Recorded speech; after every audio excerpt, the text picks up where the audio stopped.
Cimi hamdu sanolar, barliq ne'matlarni ato qilguvchi, Qur'onni nozil qilguvchi, bizni hidoyatga boshlaguvchi yagona zot janobi Allohga bo'lsin.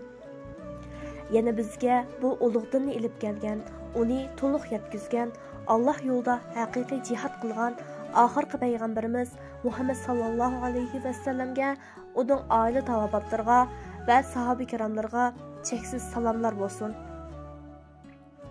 Bu sharafli payg'ambarning sunnatiga ergashgan barliq musulmon qarindoshlarimizga, ota-onalarimizga, bizga islomni o'rgatgan olim ustozlarimizga Janobi Allohning salomi, mag'firati, rizvoni bo'lsin.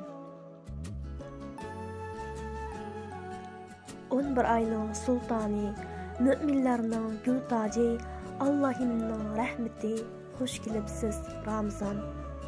Vabo bosgan dunyoga, g'amga patgan dillarga, oxiratni o'ylarga, xush kelibsiz Ramazon. Mana Allohning iyi muborak ulug' oy Ramazonga kelib qoldi. Ushbu muborak Ramazondan gunohlaringiz mag'firat qilingan holda chiqishingiz haqiqatan cho'ng rahmat va bir ne'matdir. Ramazon bilan vedolashgandan keyin gunohga qaytib, o ne'matlarni g'azabga aylantirib o'tma. Ey yaratquchi tarafidan jahannamdan ozod qilingan kishi, hurlik erishgandan keyin gunohlarning quluq qaytib qilishdan saqlaning.